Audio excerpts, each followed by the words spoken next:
Are we ready? Good afternoon, everybody.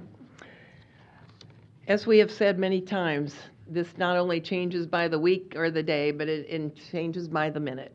And there has been some new things developed today, and as we have promised you, we want to give you the latest, most accurate information that we can. So today, the second case that was confirmed and diagnosed as community spread has been confirmed. Dr. Adipur is here, and she is going to speak on that. She also has ordered a directive health measure, and that will include for all of Douglas County, including the city of Omaha, and she will address that too. That was just ratified this morning by the Board of Health.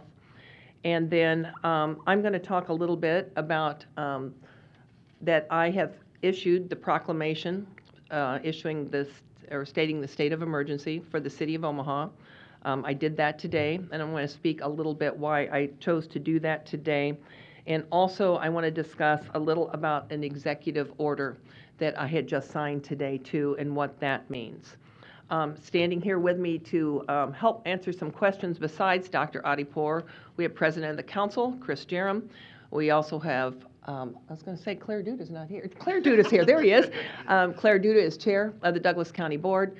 Chief Todd Schmatter is here, and Matt Kuzi, our city prosecutor, is here, and they will answer your questions about enforcement. Dan Olson, our fire chief, is here, and Chris Rogers is here from the county board, and he's also chair of the Douglas County Board of Health.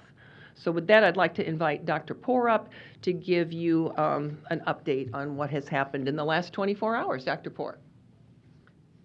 Thank you, Mayor, and thank you all for being here. It is so important that we have this connection with you all in the media to get the message out to our community. So today we actually are announcing the second community-acquired infection. This is a 46-year-old male, an individual that had onset of symptoms on March 11. They went to the hospital and were admitted to the ICU on March 15th.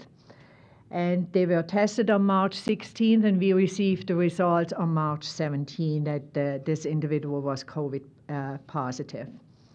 The onset of symptoms were really very mild. The individual experienced fatigue and experienced a little bit more coughing, but they already always have a baseline cough, so the cough wasn't really of big concern. However, we cannot find a risk for this individual.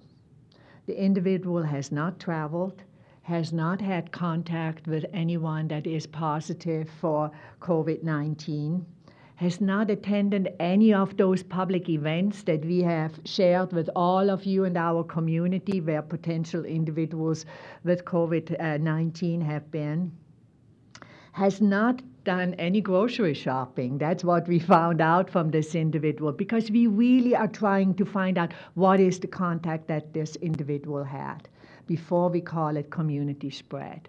But in this case, we were not able to. We have discussed the case with the state epidemiologist as well as with the chief medical officer at the state. We have discussed this case with the two of the infectious disease doc at Nebraska Medical Center to really make sure that we have not missed anything, and all of the experts are in agreement with us that no, this is our second community-acquired case. I also want to say this individual has only one partner in the household. That individual is home quarantining themselves. The person itself is doing better. They are not in the ICU anymore, so hopefully again the symptoms will improve and the individual will go home.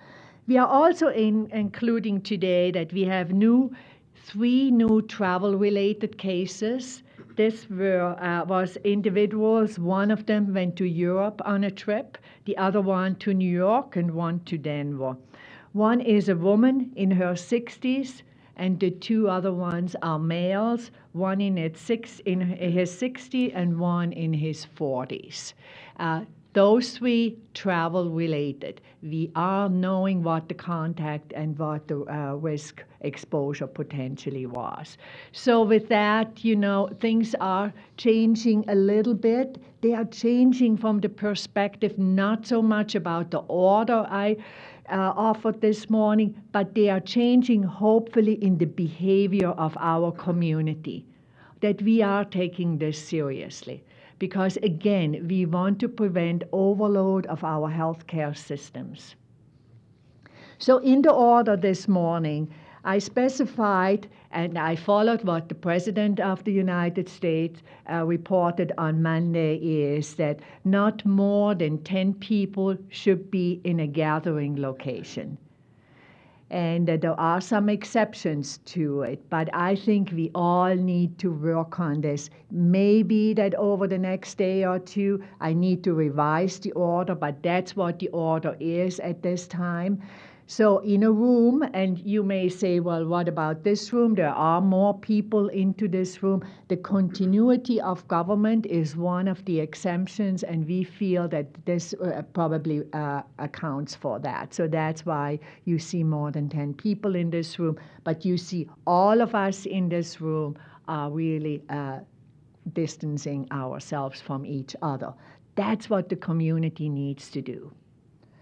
I'm glad to take any questions, but I think we let the mayor first tell about the efforts that is underway on the city level. And I did want to mention a little bit more about the directive health measure that Dr. Poor signed this morning. This is an order. It is enforceable by law enforcement, and that's why I have Chief Schmatter and Matt Kuzi here to explain that if there's any questions about that. Previous to this, we were following the guidelines that the governor set forth and also the CDC.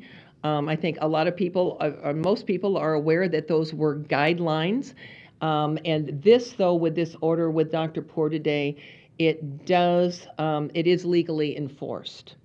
The 10-person rule is the one that we are getting the most questions about ever since that news came out this morning. The governor has already stated that when the second confirmed case was diagnosed, that was his trigger to shut the schools down within an ESU for 6 to 8 weeks. He also said that was his trigger also to shut all restaurants down except for carry-out or home delivery. But he said that does set the trigger for all bars to be shut down, with that second case being diagnosed. The 10-person rule applies to almost everything else as far as public gatherings and events. So lots of questions about the daycares. I think when Dr. Poor's ordered today, very specific directions about the daycares are in there, so I think it should be clear to everybody. Many questions about smaller businesses, hair salons, veterinarians, tattoo parlors. I've gotten every question, what about my business? And we feel like, and according to Dr. Poor's order, that all includes that 10-person rule. But as far as the daycare, she's very specific about it's more of 10 per classroom if there is a wall that divides each classroom. So I know that there will be a lot of questions, and I think as far as Dr. Poor's order goes, if you have questions on that, direct your questions specifically to her, and she could talk about that a little bit more clearly. Enforceable by law, the Omaha Police Department is now involved and can enforce it. Because Douglas County Board declared a state of emergency, the governor did.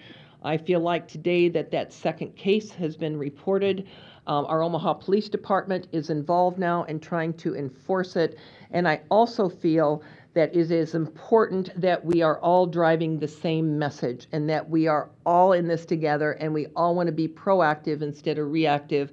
So I felt like today was the time for me to sign the proclamation, which declares Omaha the state of emergency for 72 hours. And yesterday the council did approve the ability to extend that for a period of time. Everything that's declaring that proclamation for a state of emergency in Omaha that gives the mayor additional powers, and that is by the city charter where those additional powers come in. But I will say everything that we need to do has already been done with what the governor's guidelines have been and what Dr. Poor's orders have been today. It does give some additional responsibilities, but those we have not reached that time yet, but also a lot of those responsibilities were based on natural disasters. If you read the charter, I mean, it'll say things like a curfew, which we haven't even discussed that yet. It talks about things like restricting gasoline purchasing. That's not really appropriate for what we're dealing with now. City charter also always describes the mayor as he, but I just thought I'd mention that one too. So it was written a long time ago as far as that goes. So that proclamation has been signed. It's been brought down to the city council, which is what the code says, and so that has been complete. Another thing I do want to say that I think is very responsible is every one of us up here understands how difficult this is now for every single person in the community. There's so many questions about this disease out there. There's so much uncertainty with people's jobs, with people's salary, with daycare, how they're going to keep on moving forward during this crisis. And again, we hope this is just a short-term crisis. With all viruses, they tend to peak, they tend to plateau, and then they tend to go down. And we are hoping that this is what we will see with this too. And what we are trying to do is to prevent it from spreading. And we're trying to control that spread so our healthcare systems do not get overloaded. I can see that everybody is taking this seriously. Our police department was out doing compliance checks on St. Patrick's Day, for example. They do it every St. Patrick's Day. They did it last year and the year before and the year before, checking on things like DUIs and all of the other things that are in city code. And they found the number on St. Patrick's Day in the bars were pretty much in compliance of the 10 people or less. So I do think it shows that people are taking this very, very seriously. The executive order that I signed today is something else I wanted to bring up to you. I think it's important. And I created a community response advisory board. And the purpose of this board is to provide both long and short-term assistance for people, organizations, and businesses in the city of Omaha that are impacted by COVID-19.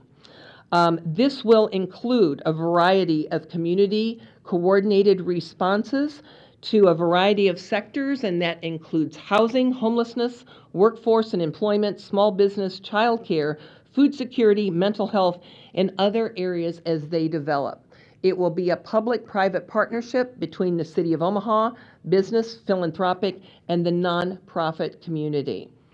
Members that will be appointed by the mayor, and addition to the ones that I just mentioned, we will have representatives on that committee that will represent business, finance, public health, social services, housing, philanthropy, child care, employment, city finance director, planning director, and a representative from the mayor's office, and members will serve for an undetermined amount of time.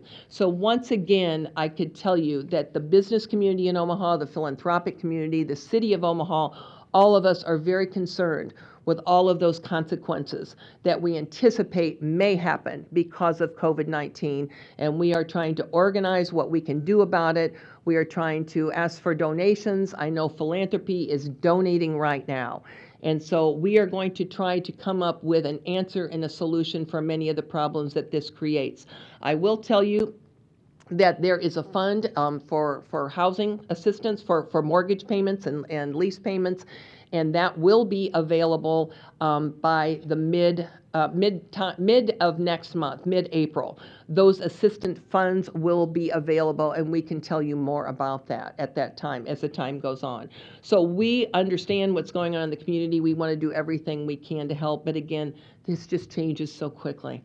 And so today we really wanted to give you the latest update. The governor did a press conference at 2 this afternoon, talked a lot about the grocery stores. He talked a lot about childcare, and he talked a lot about what he means by restricting the access to these things. He did reemphasize today that grocery stores will remain open, that there is no threat of a shortage of food.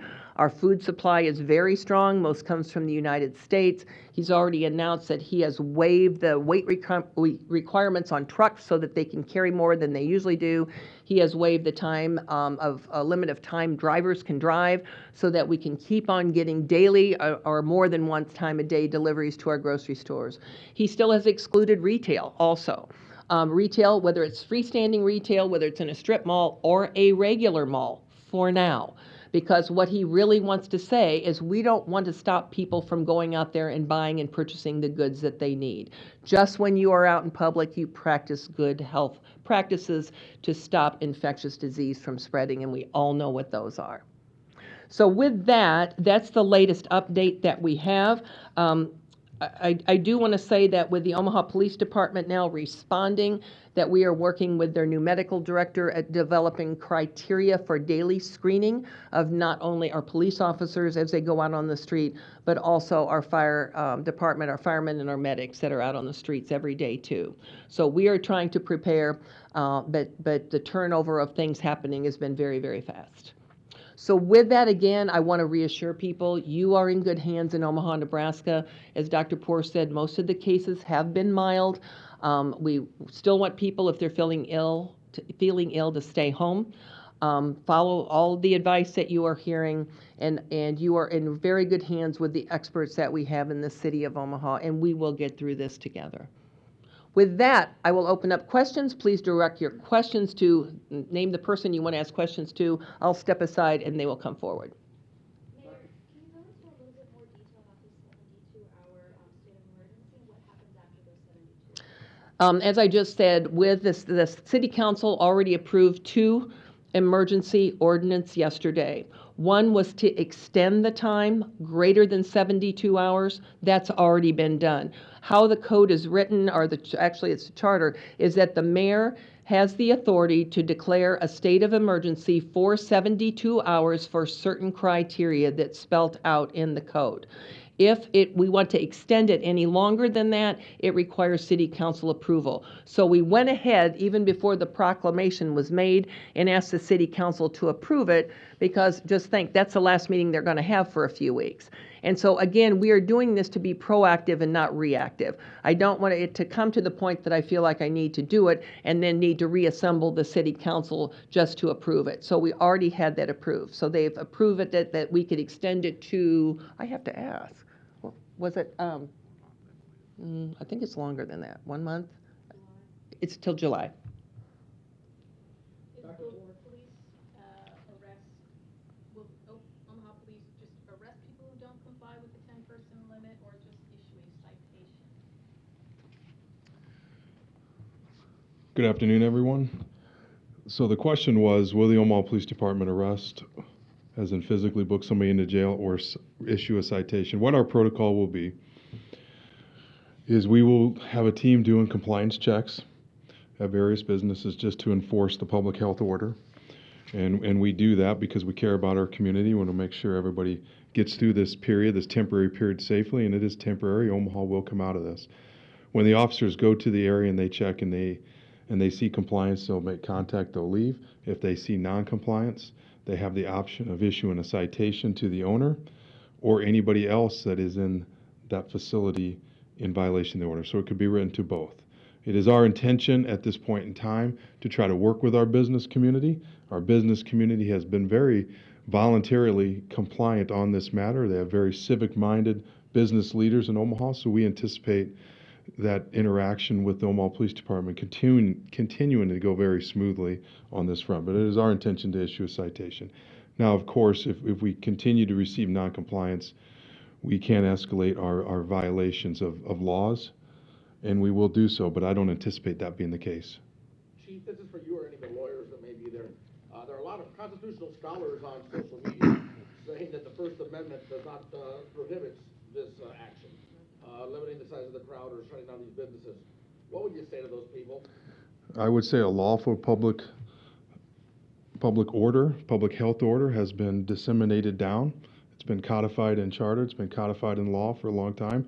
That public health order was initiated to ensure the masses are protected. And individual rights at times have to be put on the back burner while the masses are protected. And that's exactly what this public health order has done. And there may be people on social media saying those things. We haven't encountered them yet. We haven't encountered any issues out in the city of Omaha.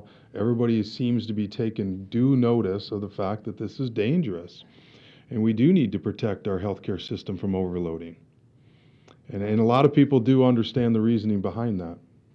Dr. Ford, do you have any idea how much, if any, close contact the second community spread case may have had?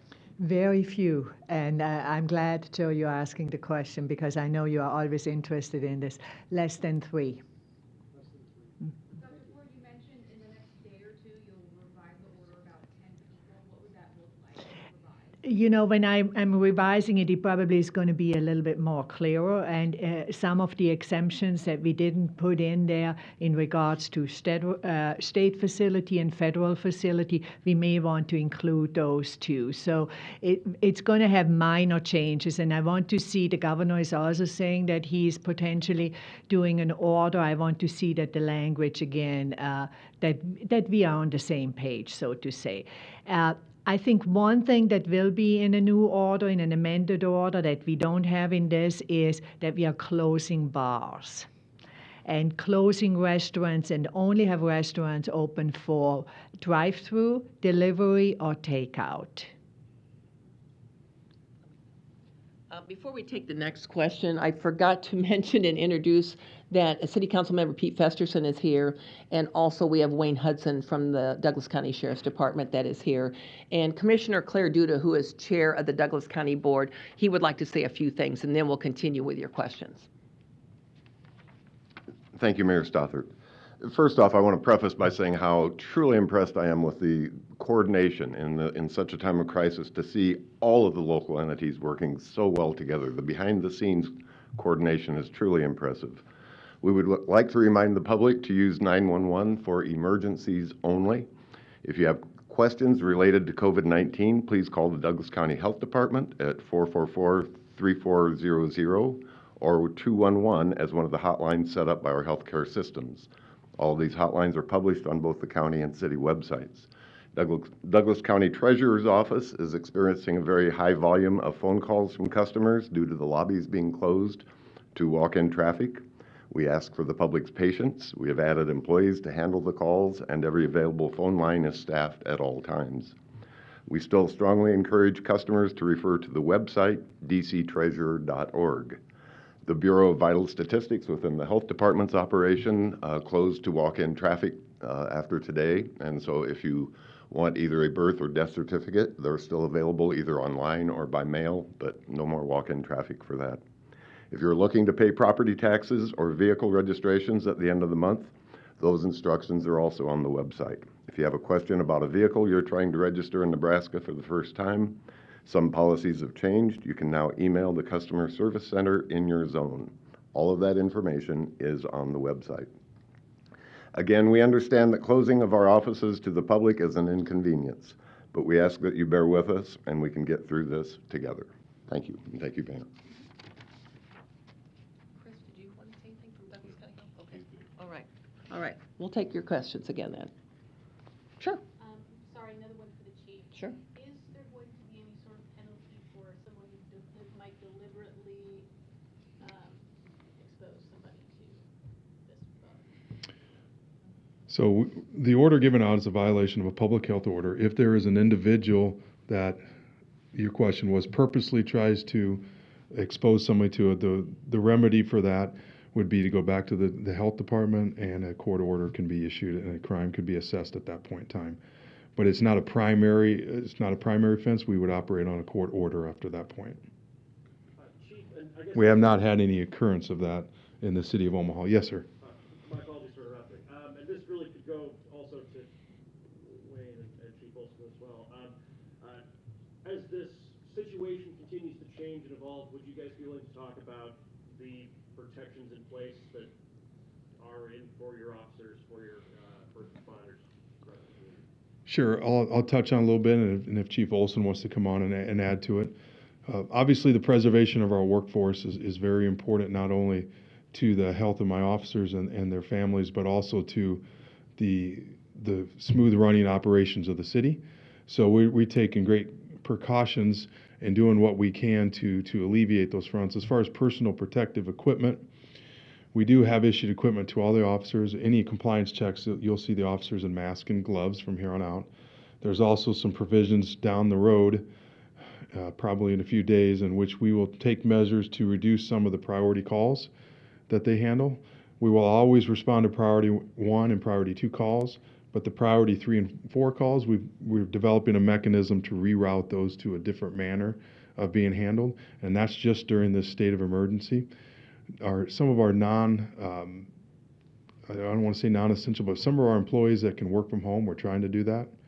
And then, of course, the meetings that we have within the building, we're adhering to spatial differences. We're trying to teleconference and do everything that we can in-house so that we don't infect a member of the Omaha Police Department, and preservation of our workforce, preservation of lives, try to help the healthcare system out is our prime goal. Chief Olson? Thanks, Chief. Chief Smatter covered it very well. As I stated last Wednesday, the safety and well-being of our firefighters, our first responders, is absolutely number one in our minds. We want to make sure that our workforce is protected so that we can protect our community. We're certainly mindful of our responders' families as well, so we have that at the forefront. But I want to remind you that the Omaha Fire Department, as the mayor mentioned on Wednesday, is truly an industry leader in this area. When we learned many years ago that the University of Nebraska Med Center was going to be one of 2 biocontainment units at that time in the entire country, we, the Omaha Fire Department, wrote the book on this. So we are very skilled and experienced in protecting our first responders and protecting our firefighters, our paramedics, our EMTs as they respond out into the community. With that said, we are also taking measures to look down the road to make sure that we can make adjustments to our response protocols if need be. We have templates in place for that when the time comes. Our first step was to deal and work with our partners at the Douglas County 911 Center who are screening calls for us. That information is being relayed to our firefighters. We're putting that into play. That determines what level of personal protective equipment they wear. So we've been doing a lot of work behind the scenes making sure that we can focus on the well-being of those firefighters. Some of the things that we've also done is really to place the main focus on our operations work, which means deploying into the community to serve our members from an emergency standpoint. So our response protocol is our priority right now. We've scaled back on things such as outside training opportunities. We've pulled some of our inspectors in, and they're doing work in our offices now. We're also offering the work from home opportunities for those who choose to do that. So we've scaled back on quite a bit. We've reduced some of those, I'm not going to say non-essential, but some of those workloads that are not directly related to that service level that we provide to the community. So that's our number one priority, is providing that ability to respond to people in need. Once again, I would like to reiterate that we would ask people to make sure that they're very careful when they dial 911, and that it is a true emergency and only a true emergency that they call us for. Thank you. Dr. Porter, you say that the person that has the community spread had very little contact with other people. I believe you said 3 people. Have those 3 people been tested? I mean, to find out if they may not have any symptoms, but they're a carrier? Correct. What they are doing. They're asking us to repeat the question because they can't. Oh, I see. Okay. So we'll repeat the question. So the individual had 3 contacts. All those contacts have been self-quarantining at home. But have they been tested? No, they have not been tested yet. So really the protocol is they are going to be self-quarantined, and only if they develop symptoms, they are going to be tested. Testing is still an issue that we are trying to identify who is at highest risk. And so potentially those individuals will be at lower risk, maybe the age that they are in, they are not being hospitalized. Those who are hospitalized, and that's why this individual was tested, those who are hospitalized, the elderly, those with underlying illnesses, they are the highest priority at this time. Does this person have any underlying health issues? No, they were tested because they were hospitalized and in the ICU. Chief Smatter, in the short time your officers have been protecting restaurants and bars for the potential under, have there been any disagreements disagreements that you're aware of? The question was from Joe Jordan. During the short time that we've been doing compliance checks, have we run into any disagreements with any of the bar owners or any non-compliant issues? We've had a few small ones. I don't want to call them disagreements, but before we left, we received voluntary compliance from the owners, and we're not talking egregious violations. Maybe a little more than 10 people, that type of thing. But as we exited, we found no reason to. If it was to take place today, that what occurred there would not have resulted in a citation. So our level of disagreements have been very small, and we've done a lot of the compliance checks, and I mean, we've done a lot of them. So very pleased with our business community and the compliance and their willingness to assist on this matter. I wanted to make another point too. We are receiving a lot of calls from people saying, I just drove by this business or that business or this daycare or that daycare, and there's more than 10 people there. I just want to say this has just been announced today that this is an order from Dr. Poor, and it's legally enforceable. We need to give people some time to understand what happened.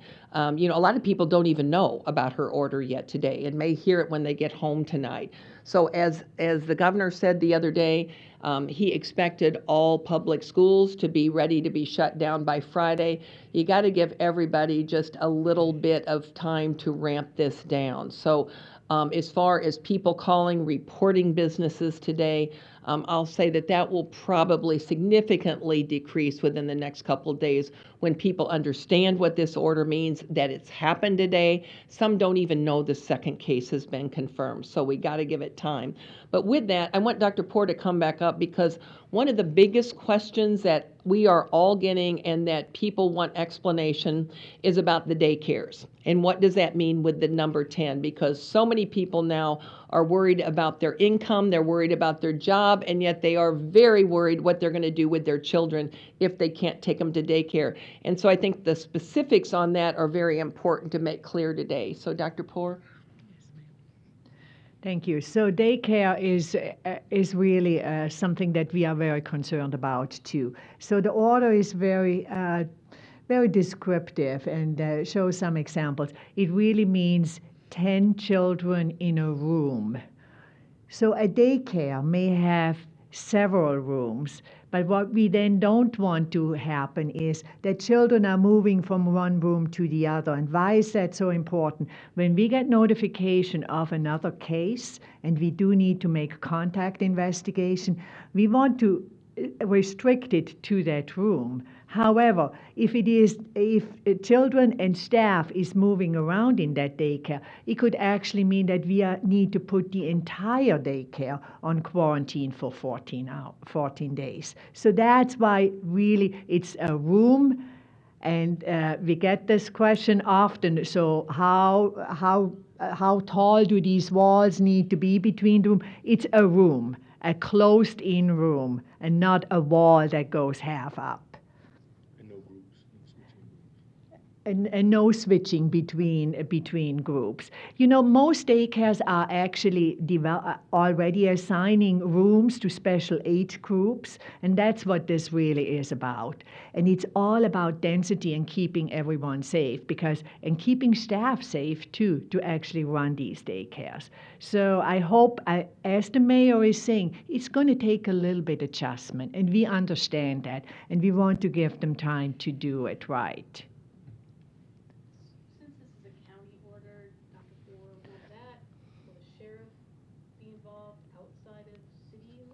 That's right. That's why it is a county order that also includes the city of Omaha, so enforcement outside of the city will be by the sheriff's department. Mayor Stalker, I'm kind of curious about severe weather. The severe weather season is just around the corner, and if we get that straight line wind or a tornado that goes through a particular area, obviously there's going to be a lot of people that are going to want to help pitch in, clean up. There's going to be more than 10 people involved there. Mm-hmm. What's the recommendation for the cleanup process? I again, I'm going to ask Dr. Poor's help on this. This is something so new that we haven't had to deal with before in the future. The question was, wonder if we get severe weather, there's a lot of cleanup that's required. The cleanup may take a lot more than 10 people at a time to clean up. What are we going to do with that? I will say, though, that doing things outside in open air, whether it's influenza or whether it's COVID-19, it's quite different than in a tight enclosed room inside. So, Dr. Port, do you think you can speak a little more on that? I don't have a good answer. I can just tell you, that would be an emergency again, and we would need to reevaluate. I just want to make sure we don't have black and white. This is moving and changing so quickly. We'll amend the order as it is necessary. So we need all your collaboration. And, we cannot answer every question that comes along. So what I'm saying, be smart.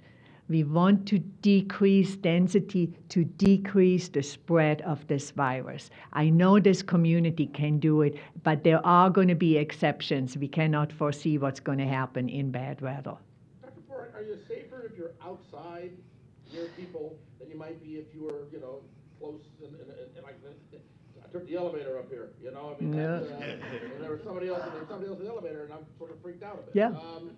So yeah, are you safer if you're like near somebody outside, or does it matter? Well, it does matter because on the outside, but it all matters about the distance. How far are you away? Because this is droplet, and as I've talked so much, talking to somebody, coughing, sneezing in somebody's face, that can happen inside and outside.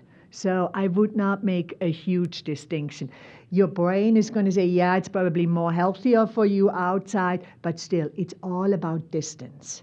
If you cough outside, it's the same thing as you cough inside.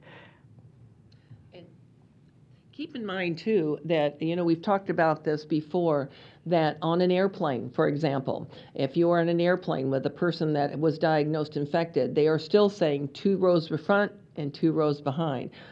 There was somebody test positive that was at a Creighton game at CHI, and they are still saying those that are at higher risk are those 2 rows behind and 2 rows in front. Not the rest of the arena was very, very low risk. But also keep in mind this, is that even if you are not feeling well, because people are asking so many questions about, I want to be tested, when are the tests going to be there? Are we going to have a drive-through that we could all drive through and be tested? The tests are still limited, the test kits, and that's why the criteria still stands. But even if you don't feel good, we are going to recommend that you stay at home and isolate yourself, whether it's influenza A, B, or whether it's COVID. Remember, there is no treatment for COVID right now. So unless you are symptomatic and those symptoms become severe and you need respiratory assistance, for example, and need to be hospitalized, that there's really no treatment except the symptoms. It's all non-pharmaceutical treatment. And that treatment would be still, even if you're positive, you stay at home, you isolate yourself, and you treat the symptoms. And so we want to make that very, very clear. I know what people are thinking, because I'm thinking it too. Well, if I know I had it, I would isolate myself now. But the other thing is that incubation period is still determined to be 14 days, 2 to 14 days. So you could potentially get tested today, and if you're out in public, you may have to be tested tomorrow and the next day and the next day and the next. So it's not that one test is going to be conclusive to say, yes, you have it. Well, could say, yes, you have it, but not conclusive to say, yes, you don't have it, don't worry. So because the incubation period is so long, that's what we know now. Dr. Ford, can I ask about sort of generally the health status of some of the local folks who are being treated here in the community, where they are in their various recoveries, things like that? So the question is about the health status, and that's a really good question. Besides our first case, who is in the Nebraska Biocontainment Unit and still critical but stable condition, all the other individuals, besides this 45-year-old who is still hospitalized but is feeling much better and walking around in the hospital, all the others are at home. And that's, I think, is so great about this. And hopefully we can keep it that way, that we don't see any serious cases, because serious cases would occur in the elderly and those with underlying illnesses and those who are immunocompromised. When you hear about what Seattle has gone through with their long-term care facilities with the elderly, that's what we want to prevent.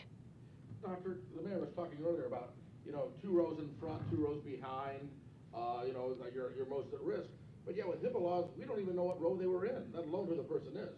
So, so what should somebody worry about? I mean, if we don't even know, I mean, could you at least tell us what section of the Creighton games they were sitting? I mean, was that So this was an unusual circumstance, Tom. We thought we could, but the individual did not stay there.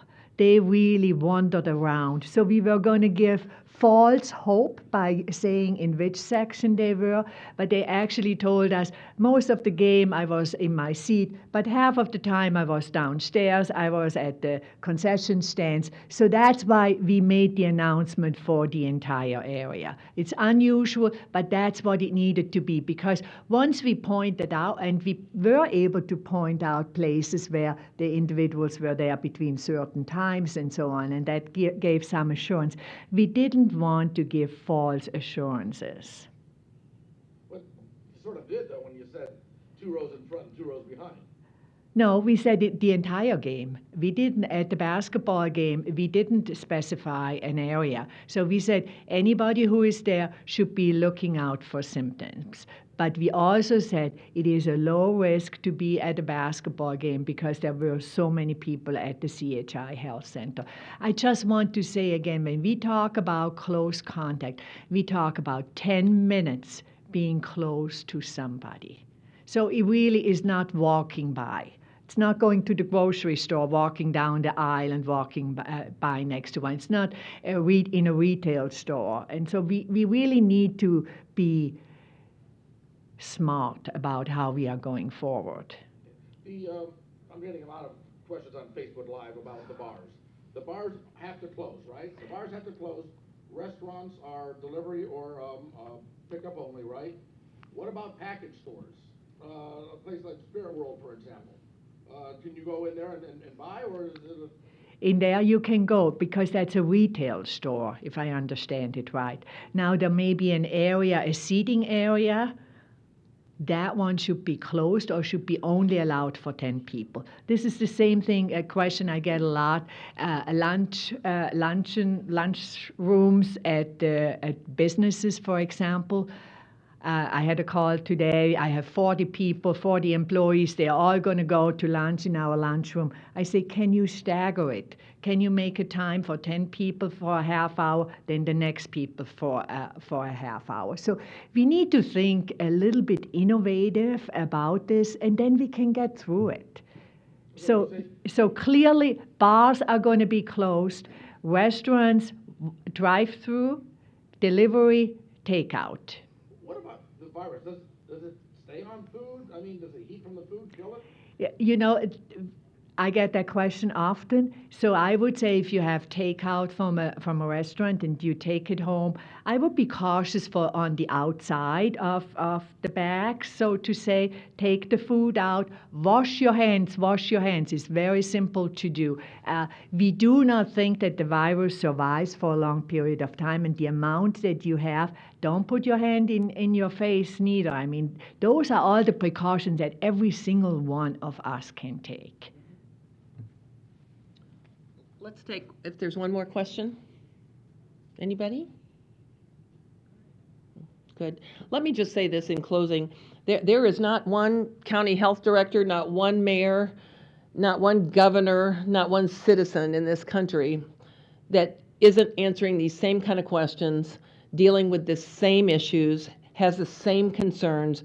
This is affecting the entire country. It's affecting the entire world right now. And if we had all the answers, well, we don't. And it evolves every single day. It changes by the minute. And our goal is to keep you informed, to be as transparent as we can, to answer your questions, and then to keep you as safe as we can. That's why we are all here. And we want to reassure people, once again, most of the cases that we are aware of are mild, and we will continue with what we are doing now. And we are really trying to do everything we can to protect you, to prevent the spread, and hopefully this will plateau out. And this time next year, we will be back to normal again. So thank you all for being here. Appreciate it.